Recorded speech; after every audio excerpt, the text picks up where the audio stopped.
welcome. Please join us. We'll wait a few seconds.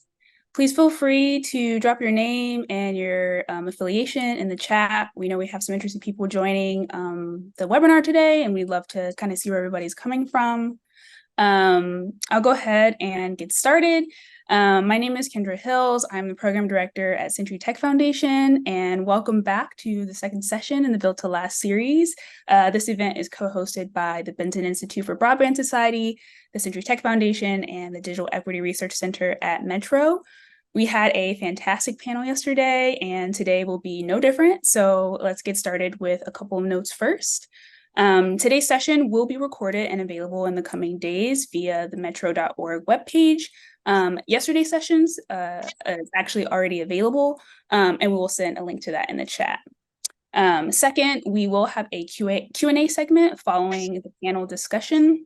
So please feel free to add your questions in the Q&A chat box as we go. And third, we will share the link to our event code of conduct in the chat, just so you have that on hand. And so with that being said, I'm pleased to introduce the president of Century Tech Foundation, Marta Udakia, who is going to give a brief welcome and intro into today's sessions. Marta?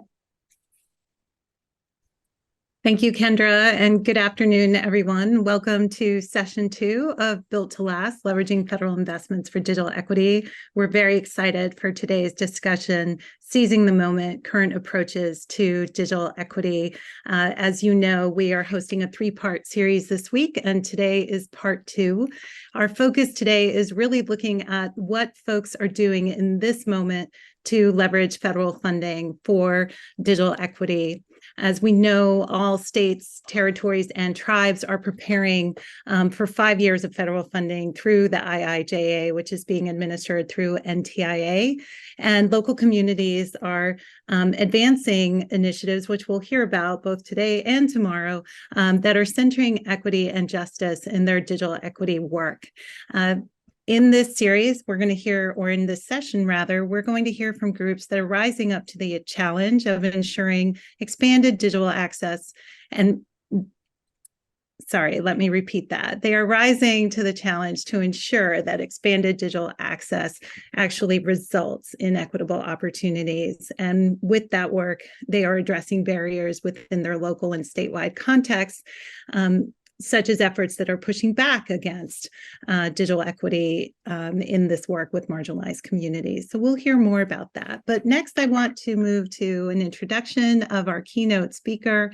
With us today, we have Angela Thie Bennett, who is the Director of Digital Equity at NTIA, and she is here to share remarks with us about NTIA and their work as it relates to this current moment. Many of you are familiar with Angela. I'm sure you've heard her speak before. She is a longtime champion of digital equity. She has been on the ground doing the work that many of the advocates and practitioners will hear from themselves are doing. So she is very familiar with our audience and the focus of today's conversation. Welcome, Angela. It's a pleasure to have you with us. Thanks so much, Marta, and good afternoon, everyone. As Marta shared, my name is Angela Thie Bennett. You all can call me Angie, and I am honored to serve as your Digital Equity Director under the U.S. Department of Commerce's National Telecommunications and Information Administration, NTIA. My pronouns are she, her.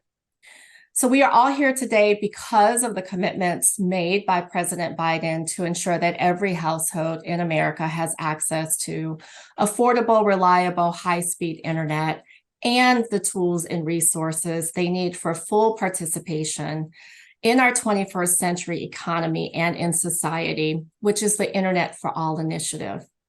The Internet for All initiative will meaningfully address the fundamental economic, educational, social, and health-related inequities in our country by connecting all of the people in America, particularly the members of our communities who have been excluded by design.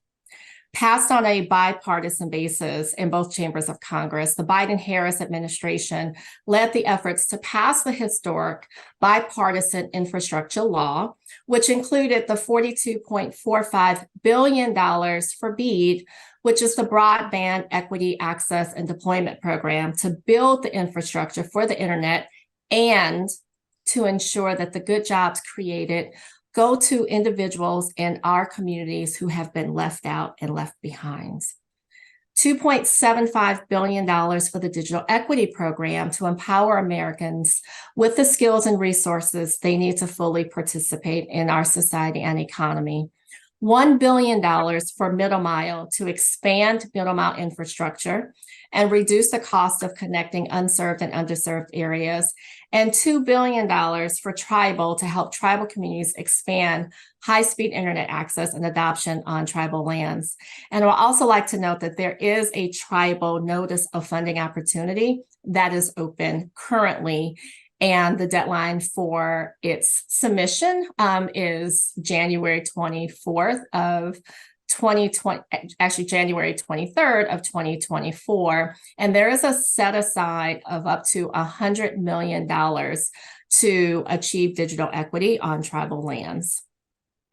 So under the Internet for All initiative, states are required to coordinate their efforts in both the BEAD and the DE programs to ensure that while we are focused on the technical aspects of broadband, we don't lose sight of our purpose, which is the people. Because the reality is, if we connect 100% of Americans to reliable, high-speed internet and do not improve their quality of life, then what have we really achieved? And so you may ask, what does that mean for the people of the United States of America? Well, one, as a result of this historic funding, we in America are undergoing the largest demonstration of participatory democracy this country has ever experienced. Individuals and organizations from our most impacted communities are getting a seat at the planning table and actively participating in the decision-making process. Literally all across our country, from urban areas to small remote parts of our country, people are showing up and making their voices heard, not just in meetings, but in their state digital equity plans. So I encourage you to continue to show up and be a part of this movement. NTIA is publishing each state and territory's digital equity and BEAD plans at broadbandusa.ntia.doc.gov. Please, it's one site where you can go to and get a link to all of the state's published plans.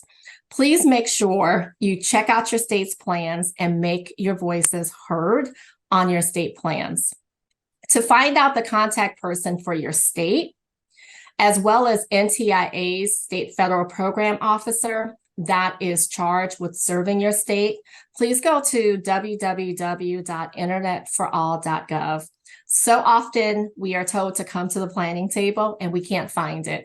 NTIA has made sure that not only can you find the planning table, but you have points of contact.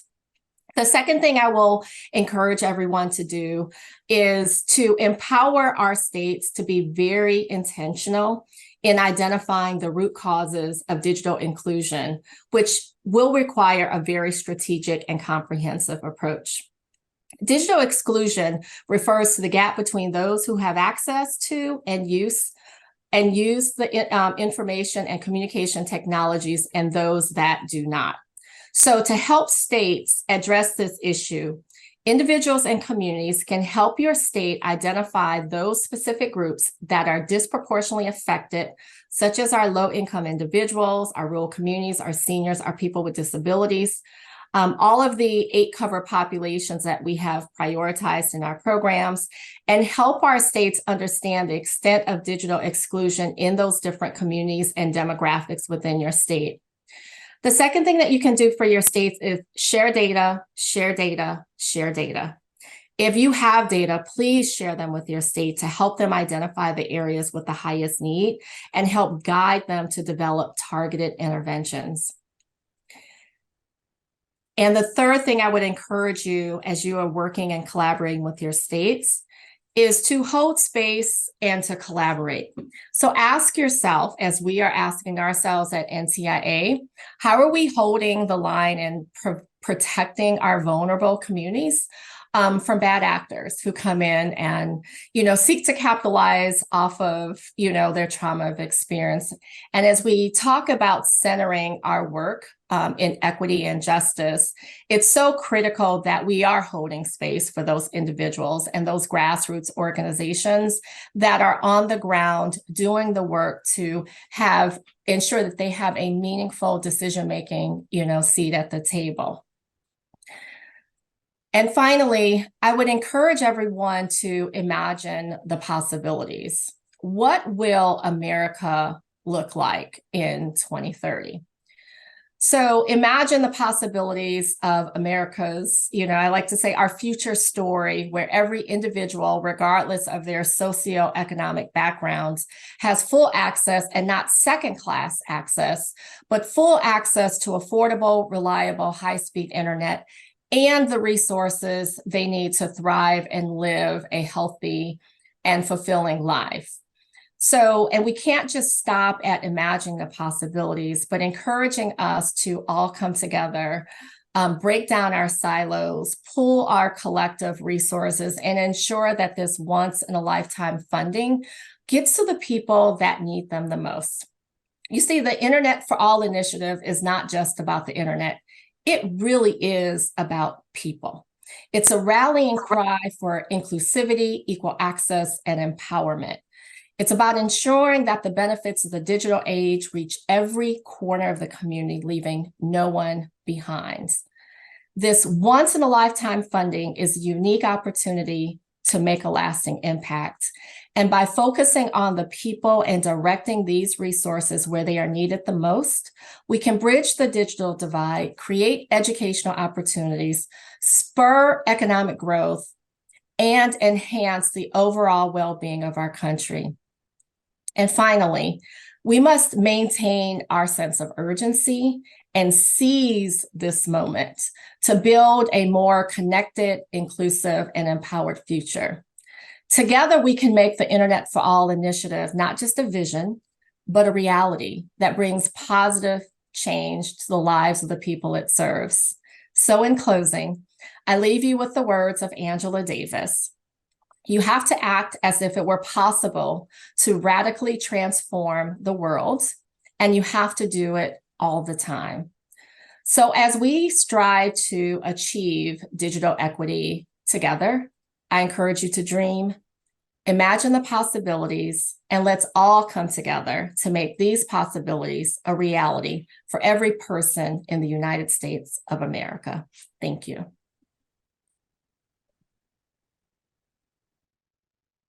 Thank you so much, Angela. That was wonderful. And thank you for underscoring that at the end of the day, this is about people and the possibilities that they can access when we solve these problems together. With that, I would like to move to welcoming our panel and to introduce to you our moderator today. Lauren Moore joins us today as the moderator for the panel Seizing the Moment, Current Approaches to Digital Equity. She is the New York State Librarian and Assistant Commissioner for Libraries at the New York State Education Department. In that role, she oversees the Division of Library Development, the Regent Joseph E. Bowman Jr. Research Library, and the New York State Talking Book and Braille Library. She has served in various leadership positions at public libraries and library systems throughout her career, including the executive director of the Pioneer Library System, where she led the development of 42 small and rural libraries in Ontario, Wayne, Wyoming, and Livingston counties by coordinating shared services. Ms. Moore has also served in leadership positions for various library professional organizations, as well as for local, regional, statewide service groups, including the New York State Complete Count Commission. She currently serves on the board of directors of the School, Healthy, and Libraries Broadband Coalition. Ms. Moore earned her Master of Library and Information Sciences degree from the University of Pittsburgh. She also holds a Bachelor of Arts degree in English from Rutgers University. Lauren, welcome, and I will give it to you to introduce your panelists. Thank you. Thank you. Thanks so much. I am so excited to start this conversation today with our esteemed panelists. I'm joined today by Jordana Barton Garcia, who has been an educator, a nonprofit community development, financial institution leader, and a community development banker, a Federal Reserve researcher, practitioner, a philanthropy executive, and a technologist. She's now the fellow with Connect Humanity. We're also joined by Juan Morrow Jr., who is now the executive director of Free Geek and who has an amazing story to share about his experiences there. And H. Rose Trossel, who is a senior policy analyst at the Federal Reserve Bank of Minneapolis. We'll drop their full bios in the chat so you can learn about their amazing careers and their amazing perspectives. And I want to jump right in. Jordana, Juan, and H, if you're ready, I want to start with a big question, which is something I love to hear our practitioners' perspectives on, which is, what do the terms digital equity and digital justice mean to you, especially in the context of the communities you serve and the work that you're doing right now? H, do you want to jump in first? Sure. I've been thinking about this a lot. I actually wrote my answer down before because I didn't want to trip over it. So one thing that I think comes up a lot in the tribal context is, what does tribal digital justice, tribal digital equity look like? Tribes have been historically underinvested in and cut out of the economy for decades or centuries. We cannot reverse this just by bringing in internet access.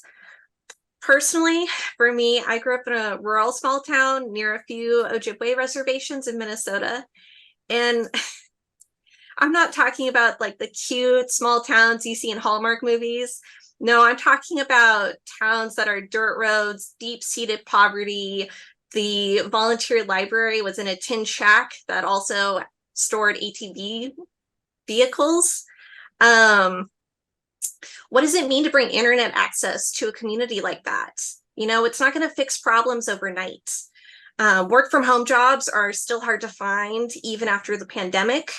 There's this return to the office discourse you see from a lot of urban businesses, and it's cutting off people. It's cutting off great minds in rural and tribal areas. Tribal digital equity is about empowering Indigenous individuals to have internet access, digital skills, digital opportunities for work, education, and health in their own communities, on their own reservations. It's culturally responsive, like digital language revitalization programs like my tribe, Cherokee Nation, has. It's about keeping communities together, and it's about supporting tribal sovereignty and building tribal economies. That's what tribal digital justice means to me personally. Sorry, that's all that I have actually pre-written, so. No apologies necessary. That was really, really interesting. Juan or Jordana, do you want to jump in? Yeah, I'm happy to jump in here. So I split digital equity and digital justice in two different ways. So digital equity for me is really about how do we do the work together, right? Like building programmatic work, initiatives, and plans that are centered around community approach, right? Is making sure that we're working with community and with the abundance on an execution of these plans, right? And that we are analyzing them in real life, right? Like that we are constantly going back to community, those who are being impacted by this work, and asking them, is this still working for you? And then shifting approach, right? And bringing those along the journey who have the power and authority to be able to execute and to make these decisions, right? And make them quickly for community. I think about digital justice as coalition and community commitment. So not just the folks who are being impacted by digital inequality, but really like when you're trying to restore an individual in a home, what is it going to take to be able to do that? And I see it in the work that we're doing here in Oregon. Coalition has been the most impactful way to be able to bring the injustice of digital inequality and restore individuals who've been impacted by it. So that's for me kind of how I separate them both. And they intersect, right? There's intersectionality between the two. And then depending on who is benefiting or who is making the decision, they can change, right? But that is how I see digital equity and digital justice. Jordana, do you want to take a crack at this one? Yeah, definitely. I digital equity and digital justice, I think that this is about systemic issues in our society that have been embedded into law and policy that have created persistent poverty. And I can give the example of the Texas-Mexico border where I'm from, and where I've done a lot of research and am currently working with Connect Humanity with communities on the border region. And so from the beginning of when Texas brought Mexico in with the Treaty of Guadalupe Hidalgo, the people were told they would keep their land and they would become U.S. citizens. Well, they were not allowed to keep their land. It was either taken by force or by the court system. So that created an underclass, or a class system where if you didn't own property, you couldn't build wealth. And so now when we see that low-income people, and in this case, the border example is 93% or more Latino population. We're dealing with those historical creation of poverty, and then the persistence built into policies and laws thereafter that kept discrimination in schools and so forth. And now with the importance of having access to and not just access the way it's talked about in the FCC map, but actually having internet and digital skills building and all of that is something that we must work on, because everything, as we know, in our digital economy requires, and as we've seen, jobs, most jobs now require digital skills. We went from middle skills jobs, certainly over 85% require some digital skills. And then a Brookings report, released on Department of Labor data talks about, how from 2002, where about 50% of the jobs required some digital skills, now it's closer to 80%. So 77% require medium or high digital skills. So everything has changed, and now we need to catch up. So when it comes to equity and justice, I joined the two because it's about how do we help the people who have been left out, and how do we correct this inequity that has been perpetuated by laws and policies of corporations. It's not just the fact that we either are relying on just the Telecommunications Act, the last major legislation, and then and allowed corporations to kind of decide who's covered. Some of their policies might make lower income communities less attractive. So the outcome, whether the intent is there or not, it's clear that the outcome, if you're not going to be it doesn't fit within your policies to serve low-income communities because they don't meet the criteria. We've had this historical underinvestment. So now that when COVID hit, and we have this a deeper understanding of what it means to our economy, what it means to people, now we have a chance to correct this and not leave communities behind. Great, thank you. And I'm wondering if you all can share maybe specific examples of current initiatives that are actively centering equity and justice, and what that looks like. One, I know you mentioned your coalition work, and I'm wondering if there might be other examples. Yeah, absolutely. So we have the Coalition of Digital Equity, and where we've centered community-based organizations as leaders of this coalition, and we wanted to remove any sort of authority or government entity running this coalition. Really, we wanted to center community around it. Because for us, the reason why we've been able to reach community and get community trust is because it's community talking to community. It's community solving this issue with community. And then what we do is we bring stakeholders involved. So this is private, public companies, ISPs, government, the technology ecosystem in Oregon. And we come to them when we say, this is the problem we're facing. How can you help fix it? And in this coalition, we're seeing great response. You know, some of these folks are so separated from the work that's happening, or the inequality right on the ground, or and we are going, you know, door by door, town hall by town hall, conversation by conversation, and collecting this data, right, and bringing it back to the community and saying, this is what's going on in our backyard. And through that coalition, we've been able to do all that work, not only just locally, but we are supported by national organizations that are doing bigger coalition building, right? I mean, I'm in Washington right now and I'm doing advocacy, right? Going door to door, congresswomen, congressmen, senators, and telling them, hey, this is what's happening in real life. And I'm supported by coalitions of coalitions of coalitions. And that's one way that we're able to really communicate and to showcase the work that's going on. H, what about you? What are you seeing that is actively centering equity and justice? Oh, you're muted. Sorry, I should just leave myself off mute.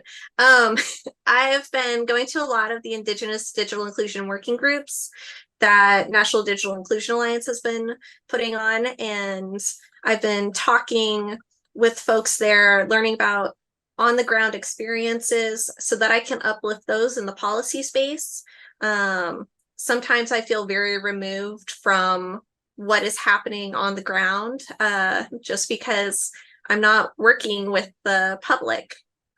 But I've been able to talk with them specifically about the Affordable Connectivity Program, find the problems, talk about the solutions, help people troubleshoot together. It's amazing to be in that space, to hear people from tribes across the US talk together about what challenges they're facing in their communities and what they are doing to solve those. It's incredible, and I feel like we need more spaces like that. Jordana, are you seeing any good examples of work that's actually centering equity, justice, and doing that work that you were referring to about looking at the root causes and thinking about the systemic issues in a meaningful way?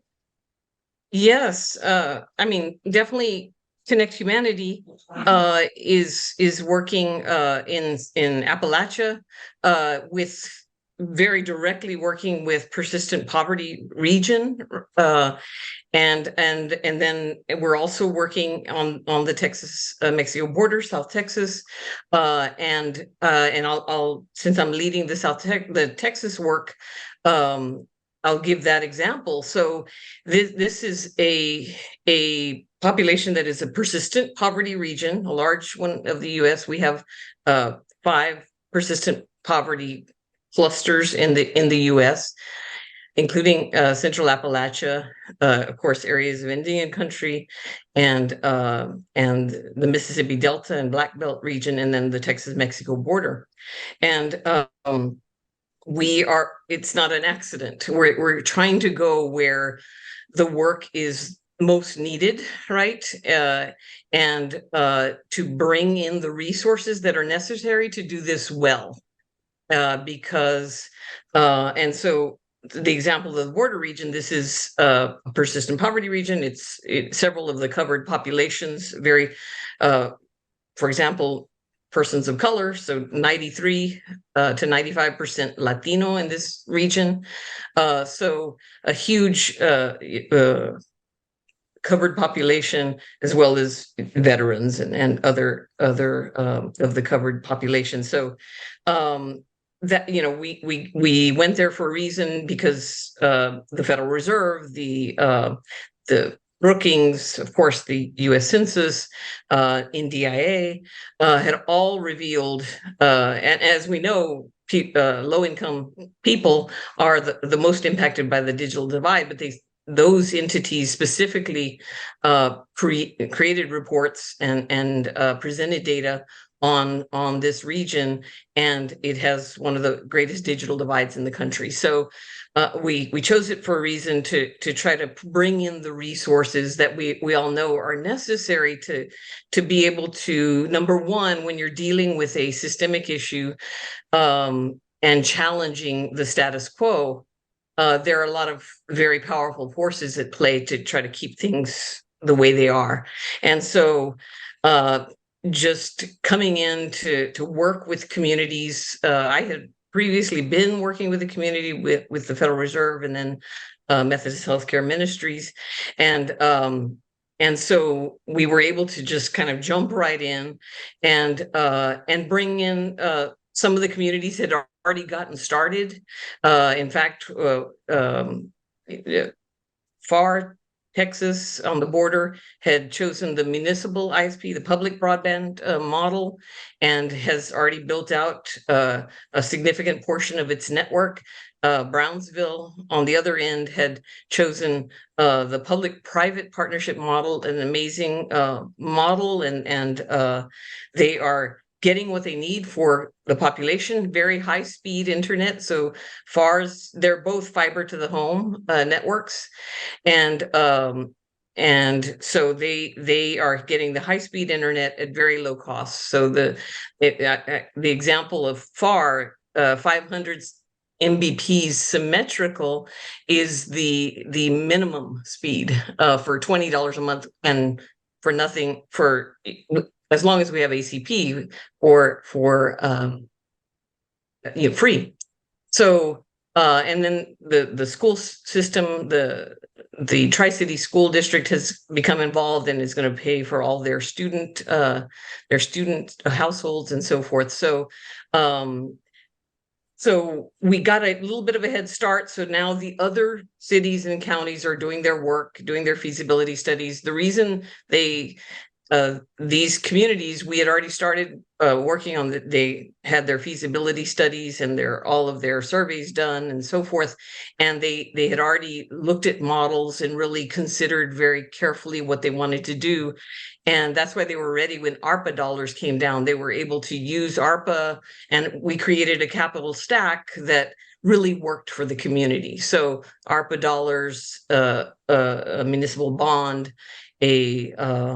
philanthropic dollars, all the things. I'm in the field of community development and community development finance for most of my career, or a lot of my career, and that's what we do to bring equity into a project. You create a capital stack that works, where they go in with equity, and it doesn't take that long in the case of a broadband network to kind of break even and go beyond. So FAR really they both wanted to be owners rather than renters, so that they could do the things for economic development. Number one, get households connected, but also for the economic development opportunities, right? We're in a region where you have the highest cost of healthcare for many reasons, which I have outlined in previous studies, and the poorest health outcomes in the country. So they decided to focus on telehealth. So basically, we helped organize and help to create with them the Rio Grande Valley Broadband Coalition, and they identified digital workforce development, and we're following NTIA's plan to a T, the guide that they offer, and have done the whole analysis. We had work groups in all of these areas. We created a fund for the digitalization of small business. Small business is so important in this region, and they're kind of left out of the thoughts of the IIJA. So we created kind of an ACP for small micro enterprise and small business, as well as the three legs of the stool. So digital skills building, and then having the equipment, and of course not leaving out in the case of a business, getting them the speed and capacity and a connection that they need, whether they need a fiber extension, whatever it is that they need to get the service. And so part of this group is local and regional ISPs that wanted to join. Everybody was invited to school organizations and many other economic development actors and municipal and county governments. So it sounds like you're able to connect concepts around digital equity and digital justice to really like the priorities of that community, which maybe helped you advance some of those ideas. And because I'm wondering, H and Juan and Jordana, are you experiencing resistance to the concepts of digital equity and digital justice, or resistance to that work? And I'm wondering how you do overcome that if you've experienced that. H, do you want to go first? Sure. I don't know if resistance is the exact word I'd use, but there's a lot of misunderstandings about tribes and tribal sovereignty. A lot of tribes are learning more about the, different types of networks. We're seeing a lot more tribally owned networks, that implementation of tribal digital sovereignty. So it's not so much resistance as much it's especially when you have like I've heard this from tribes, is that there's confusion when they're trying to work with state governments. Like the BEAD program that's coming out really has an option for tribes to be sort of subgrantees of the state to get access to that funding. And, not all tribes are going to do that, but those that are interested are, possibly running into some confusion around working with that state government's not recognizing the full impacts of tribal sovereignty, because usually tribes are working with federal government on that nation to nation like basis, and one of the sort of problems that we're seeing is the federal government only funded the Tribal Broadband Connectivity Program with $3 billion. And the last estimate I had seen of the need in Indian country was $5 billion. And that's just regarding like broadband deployment. That's not talking about digital equity and digital skills. So there's a lot of barriers in the way, but I don't know if it's exactly resistance. It's misunderstanding, not enough money, all of those kinds of problems. Yeah. Juan, are you experiencing resistance at all? Yeah, similar to what H just said, the resistance that we really feel is just the systemic resistance of trying to provide community things that they've never had or that they intentionally were excluded from. And so what happens is we're working with these systems and everybody involved is just trying to navigate the best way to provide community what they need. But for us in Oregon, we as we're doing this work and trying to figure out ways to work around the system is, there's still the barriers that we see for our most vulnerable folks are, the continued redlining, right? As we're looking at maps, like it's evident where, wiring was done and where it wasn't, right? Like it's like black and white. There's also red tape, right? Like with funding. You've got folks that are doing digital equity work, doing digital justice work that are hustlers. Like I'm hustling every month to try to find funding to support this work. In Oregon, there's been no real investment from the state for funding for this work.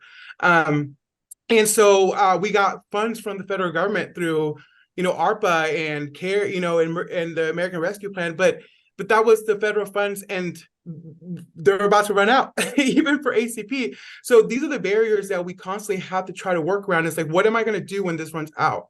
And so for us, continuing to use coalitions and continuing to collect the stories and the data to help these politicians who have money to be able to continue this work reprioritize, right? And trying to make this, an issue that we can sustain, not an issue, but a solution that we can sustain. There are folks on the ground similar to my organization that have been doing this work for 23 years. We were doing digital navigation before it was called digital navigation. We were doing digital equity work before it was called digital equity work. And so now it's like, well, we've been trying to survive all this time, trying to connect folks. Where does the rest of the world, or the rest of the states need to get together? And I'm talking about government, right? We're here advocating for the federal government, but where's every city's commitment to doing this work? Where's every state's commitment to do this work? And the commitment for me is funding.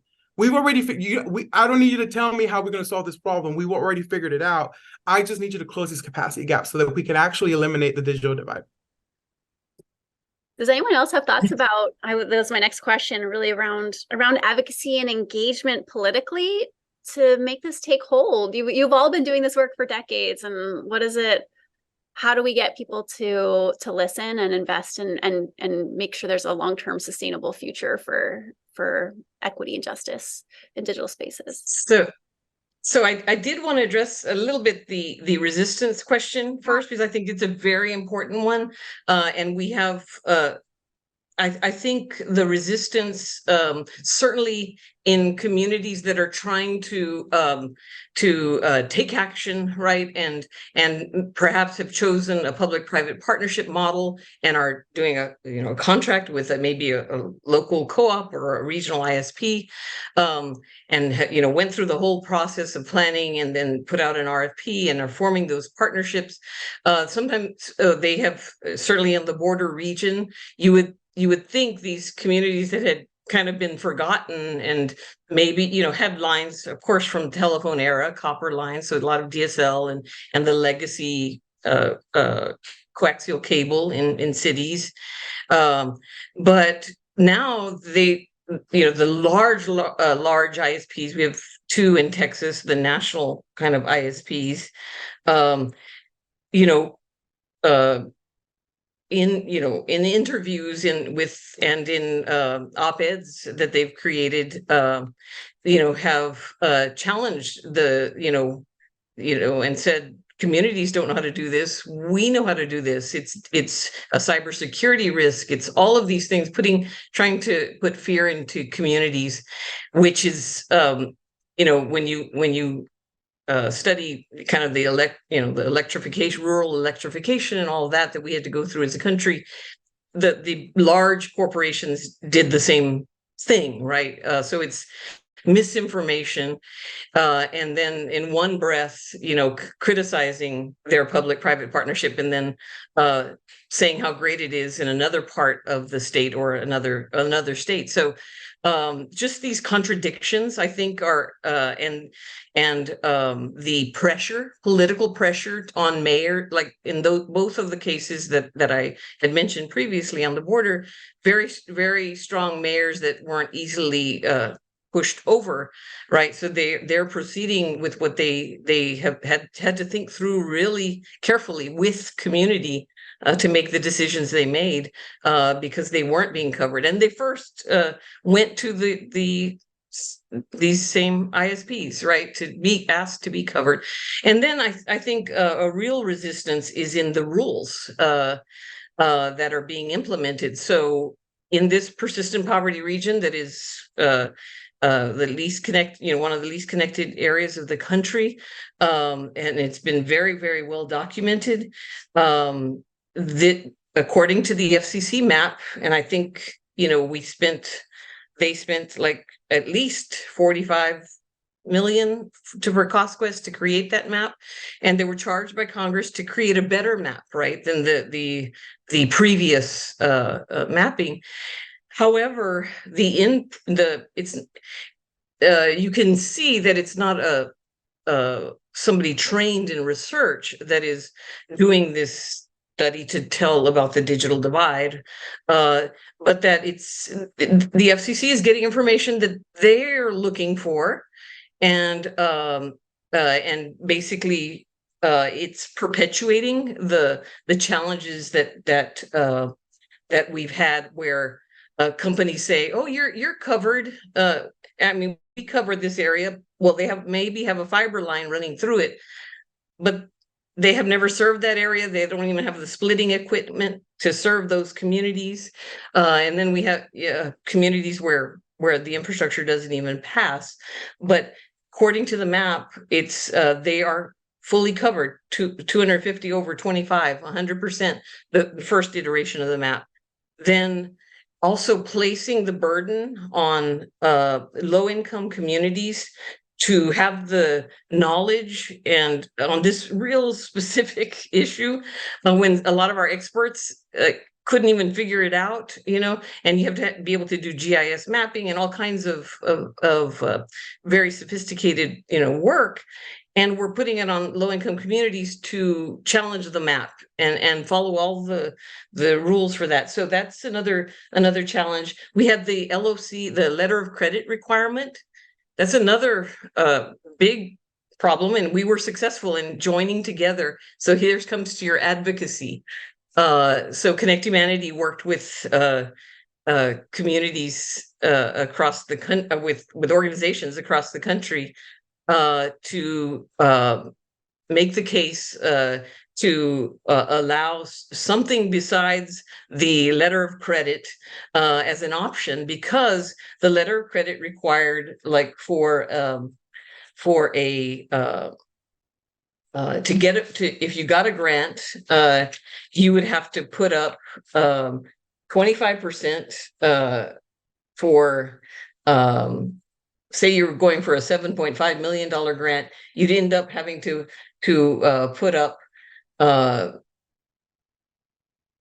you'd have to tie up 4.6 million for however long it took to build the network. So if you have 4.6 million, that's great. And so that's the matching is 25%, and the letter of credit was 25% of whatever you got. So you'd have to tie that up, because that's what a letter of credit is. But we know in this country that we have other tools that we can use to guarantee, right? It's all about wanting to be responsible and guarantee that it's going to be done and so forth. But what it did was it kept all of our smaller ISPs, our regional ISPs, from even thinking that they could even participate. And so we knew we had women-owned businesses, women-owned ISPs, minority ISPs, small regional ISPs, to have that kind of money to tie up. And then it didn't even make sense for the country, because banks were going to have to tie up like 10.6 billion to get the money out. So we did all the math, we made the case. It was all about showing it in visually. One of my colleagues at Connect Humanity, Brian Vo, it's kind of like behind the napkin thing, and then he, of course, perfected it with another great colleague. And we went to share it with the group that had formed, because we could see the writing on the wall. So it's very tight. This is very critical now. It's going the NTIA listened to it and agreed after kind of months, right, that they would change that, and they released the new kind of requirements. So now we're not going to have that barrier.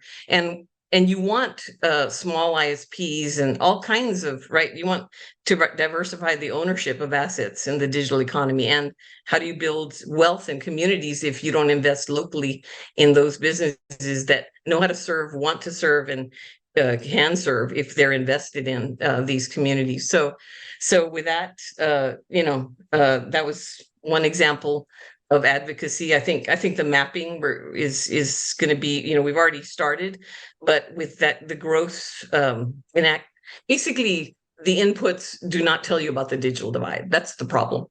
And yet they're deciding. And we've already had one round of boot where nobody qualified, because which is the Capital Projects Fund, Treasury Capital Project Fund. Nobody qualified from this region because they're 100% covered. So according to the FCC map and the Texas map as well, which use the same methodology. Yeah, I think the letter of credit example is so wonderful because it really shows how powerful, the power of coalitions coming together to advocate on behalf of communities, and that it was effective, and that's going to be a huge game changer in terms of how funds are allocated. So thanks for your leadership on that. And I just think it's so fascinating that for all of you, like in many of your answers to these questions, you've talked about the powers, not just of coalition, but of conversation and of bringing people together in terms and in order as a way of empowering and making sure that people's voices are heard in the process. So I'm wondering if Juan, maybe you can start and answer this first. If you can share your experiences and insights on what it means to bring so many voices to the table and allow them to contribute to a justice-centered set of solutions and conversations, and what does that in practice? What does that look like?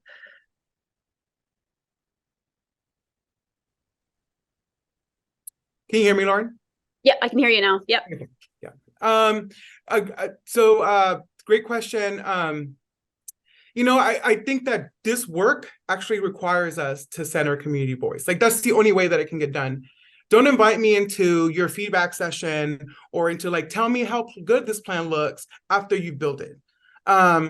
First, and that's one thing. Second is, oftentimes, especially as the states were building their plans, what I saw was, we were having these community engagements, but they all felt like we're just going to sit here, listen, and we're going to carry on with this plan. I think any power or authority to change or make some meaningful change and impact to any plans that were developed, I think that oftentimes, they showed up with like, this is what we created, read it, we will hear you out, and it's probably not going to change. So for me, is I know that, from lived experience myself, and being in community, is that they don't have time to read your 172-page proposal with 2-week notice, and folks who are being asked to provide feedback probably don't have the internet or the device to give you the feedback you need. And so from that sort of experience, I've learned that I need to go to community and I need to center them and ask them first, what do we need to do in all aspects, whether it's a small organization or whether it's at the federal level, right? Folks, even myself, I have to often remember that I forget sometimes what these experiences feel like, right? And being in community, I get reminded all the time. My level of privilege has increased. So the decisions that I make impact my 50 staff. So I got to go make sure, and the close to 5,000 to 10,000 individuals we served every year. I have to make sure that I'm informed before I make a decision that's going to impact their lives. And I think that that's something that we got to make sure that we remember in every space. One of the things I'm really critical about is folks in academia. They're coming to the table like, we discovered this system or this model, and it's like, well, we've been known that in the hood, we've been known that in the ghetto. Like, you didn't discover anything, and you're getting all this credit for this amazing discovery, and that's frustrating because it's like, well, we've been crying wolf for 20, 40 years that this is an issue, and now someone that has a degree is going to, be validated for this discovery or whatever. So I just think that we need to start talking to community more and bringing them into the picture before we develop any plans. Don't come to me with a plan that you already developed or an initiative or an action plan or a proposal, and then just have me read it when you're not going to have any intention to actually change it. H, how about you? What strategies have you seen work well in fostering inclusivity and actual meaningful engagement and the kind of stuff that Juan's talking about? Like exactly what Juan is talking about, like talking to folks on the ground, making sure that the people with more privilege actually understand what is happening. And especially with, like Juan was saying, those folks in academia, like reminding them that they're not discovering something new. Like we all know about discovering things in Indian country. It's not, you're finding things that have existed for a very long time. And one thing with tribal digital navigators is choosing digital navigators, hiring digital navigators from the community who already have those connections, who already have that rapport, who already have that trust. Because, you know, if you just have random people coming in being like, I'm going to help you, that doesn't sound legitimate. That doesn't, like, you know, what does their help even look like if they don't understand what's on the ground? So one of the things that I've seen work really well is hiring those tribal digital navigators who are actually from those communities, funding those tribal digital navigator programs in those communities. So yeah.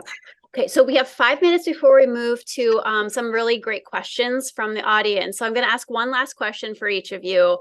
This probably is a good summary question, and I think it's probably the reason for this session, which is we're about to see 5 years of federal funding coming to states and communities to support digital equity work. What advice do you have for people here in the audience who want to use those funds to make meaningful advancements in terms of equity and justice?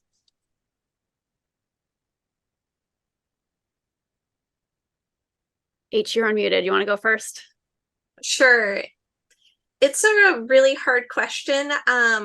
I think in the tribal context, really making sure that you're educated on tribal sovereignty, really making sure that when you're building up tribal digital navigator programs, you are like working closely with people who are already in the community, you know, recognizing like the very like culturally relevant context. Like I mentioned at the very beginning, you know, these digitization of language learning programs, like that is huge.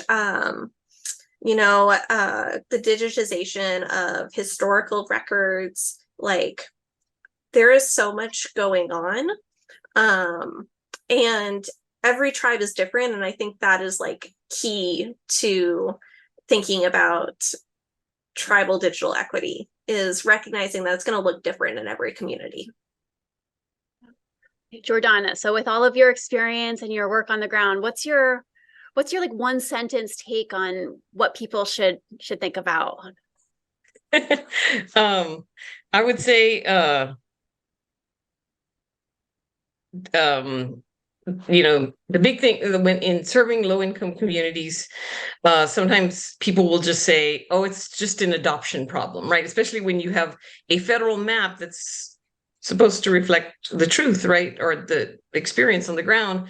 So people, I hear people telling, you know, talking about this region, oh, it's just an adoption.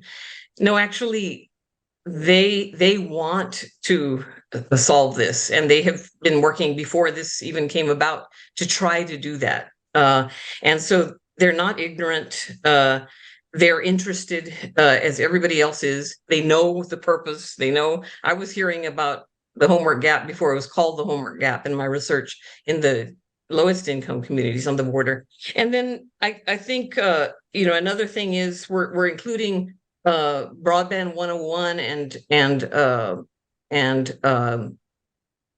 broadband policy and law in all of our digital workforce development programs. We're going to have professional develop in addition to, you know, the specific work in IT and building broadband networks and all, you know, with the community colleges and colleges and so forth. We're going to build in policy and law and broadband 101. How did we get here, right? Because these young people are going to make the new laws to have us you know, put humans before artificial intelligence, and to create that. They're going to, if we're successful in this, they're going to be at the table.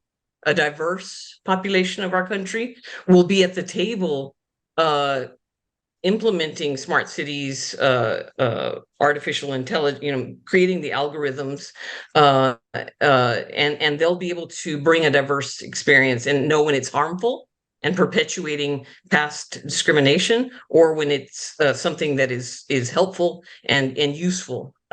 So we need them at the table all the way around. So you know, just focus on that. And number one, don't be distracted. There's so much, you know, going on, and we're working on the ground with communities at the same time that we're fighting major policy and rule problems for equity.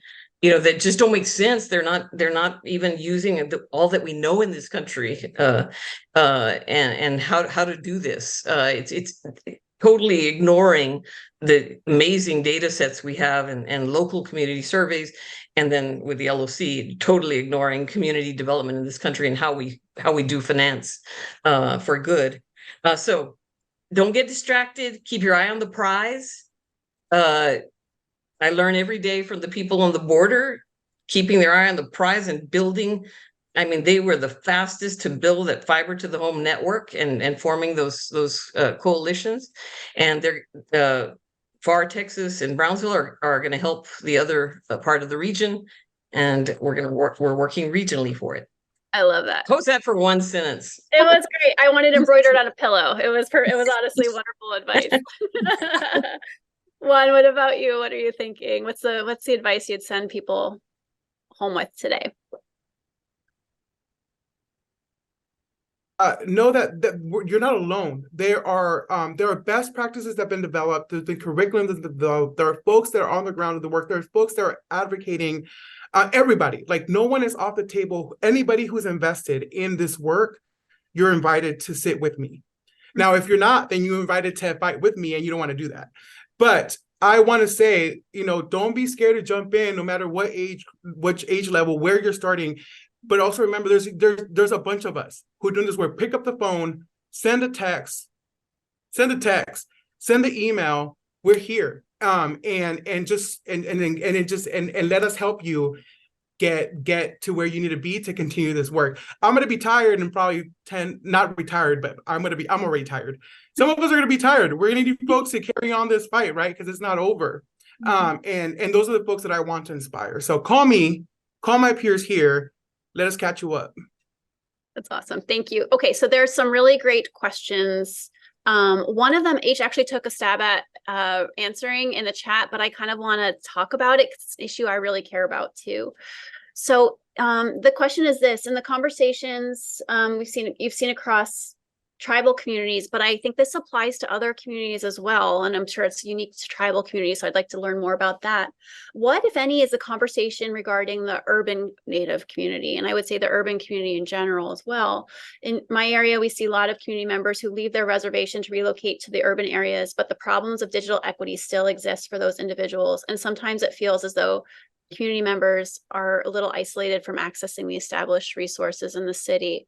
So I think that oftentimes, like, urban and rural are pitted against each other in this work. And what do you all think about that? Are you seeing that? And how do we remedy that?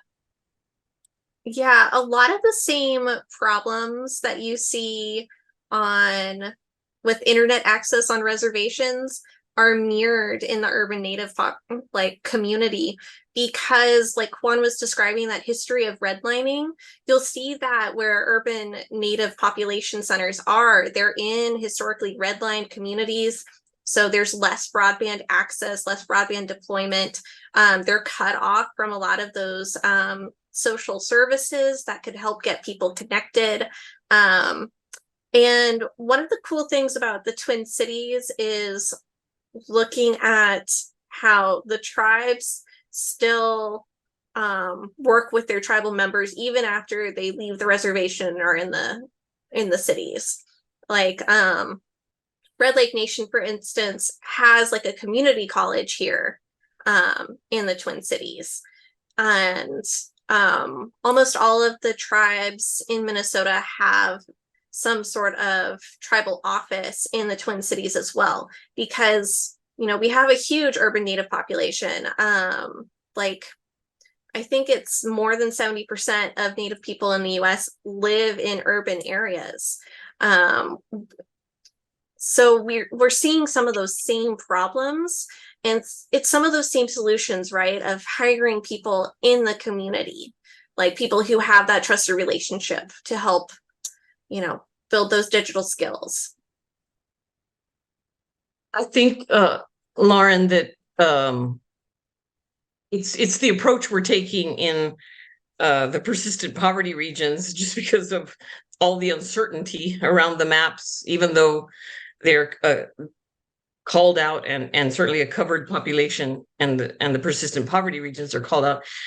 We are diversifying. We know that this process that we're going through, we want to make this, the IIJA, help make it an equitable process and support Angela and all that she has on her plate. And we want to help with that, with the knowledge that we can bring from our communities. But we also know that all this work that we're doing, it's going to help us with every single kind of grant, from federal to other philanthropic. We're Connect Humanity has been working with other organizations to work with philanthropy, who is stepping up in amazing ways. And in community development finance, we've always, philanthropy have always done program related investments or grants, right? Or you build in this other, a grant from the SBA or the Department of Commerce and or the Department of Labor, right? So we need to do that, and do that well, diversify, use all the knowledge that we're creating. And the new, one of the things I did right before I started with Connect Humanity was create for a major philanthropy in South Texas, a whole digital equity, program in the giving area and in the grant area. And so that program is already funding digital navigator programs, and they funded some infrastructure build out and helped the capital stack, and just is doing marvelously. And so we're working broadly across the country, helping philanthropy to have the access to the information it needs to make decisions about their own programs and their own areas of giving. We have major organizations stepping up to do that. Thank you. There's one question here. I'm going to ask this, and I have a kind of a follow-up question. Is there resistance, though, to digital adoption because of the fear that government will use the technology to spy on them, or that all their data and money will be stolen? And I think my follow-up question is, are you finding, are you seeing tension in your work around digital justice, kind of thinking about the harms of the internet, that and what that means, and how you connect, how you do this work, and also think about the implications of the internet?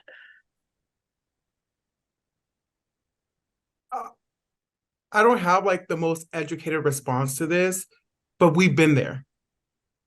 Folks have been getting robbed online since the beginning of the internet, or when we first got the computers. Folks have been getting their identity stolen, even in your mail. Anybody can go and open up your inbox and take all your stuff. So I think that, yes, like there are fears that were created around this, but I don't think that these are things that are new. Again, I'll bring it back to like all of a sudden, oh my God, all this identity, that whatever. But stuff like this has been happening for so long already, right? And so what we're trying to do in community is we're trying to minimize that fear. No, like, why are you struggling with going to cash your check at a checkout chain place because you don't want to open up an account, because you don't want to do online banking, and X, Y, and Z, right? And so we limit communities that were already impacted by the digital divide and digital inequality simply by creating these narratives that are already happening, internet or not. I think all of our digital workforce programs, a lot of my colleagues, and certainly on the Texas-Mexico border, are building in major modules on internet safety and security, and for the digital navigators to train the community and go out to have the impact. We're trying to catch up. We failed with the internet, with protecting people from what was happening. We're experiencing that now with mental health challenges and very significant events in our country that threaten our democracy. Even so, we failed.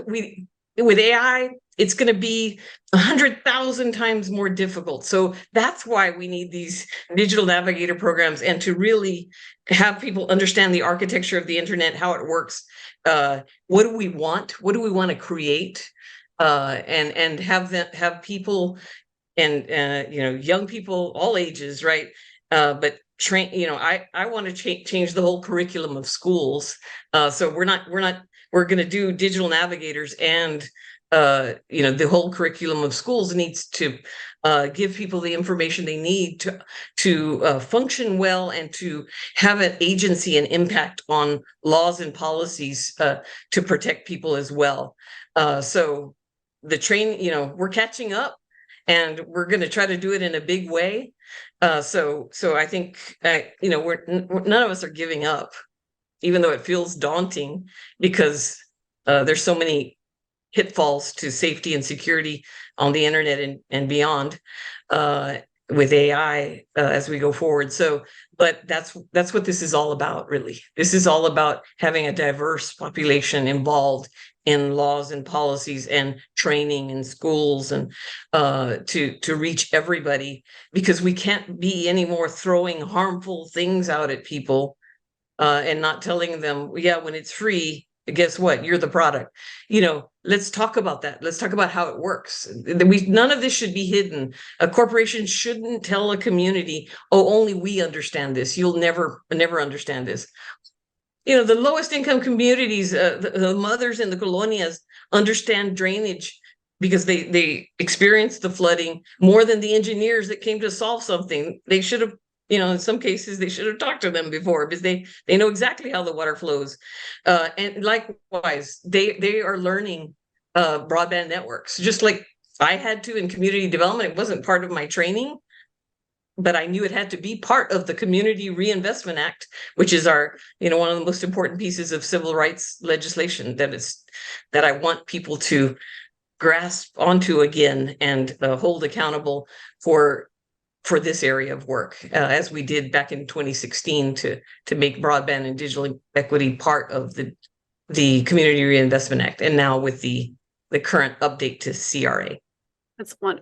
So Juan, Jordana, thank you so much for your time and your expertise and these just really wonderful, thoughtful responses. I'm going to turn it over to Kendra for wrapping up the event. There are a couple still fascinating questions in the chat that maybe we can handle by text, but thank you all. This was wonderful. Thank you so much to our speakers and moderators for such an insightful and very candid discussion. I really enjoyed it. And thank you to everyone who joined us today. We'll hope you come back for tomorrow, session 3. Again, this recording will be emailed to you and also available on the Metro site, metro.org/build-to-last. We'll hope you'll come back tomorrow as we bring together panelists to discuss how they are adapting new and innovative tools and strategies to help shape and inspire the future of digital equity work beyond this current investment of federal funding. So we're excited to have a powerful keynote address from Pamela Price, Deputy Director for the Balm and the Gilead, and a Black Futures for Digital Equity Fellow in replacement of Dr. Fallon Wilson, who unfortunately will not be able to join us. And of course, we have our wonderful panelist discussion of emerging digital equity champions, Lydia Flores, Rita Taylor, Matthew Rantanen, and Brittany Wood-Ordenson. And this all will be moderated by Kate Rivera. So we look forward to seeing everyone. Last panel tomorrow. Bring the energy, bring the excitement. We can't wait to see you.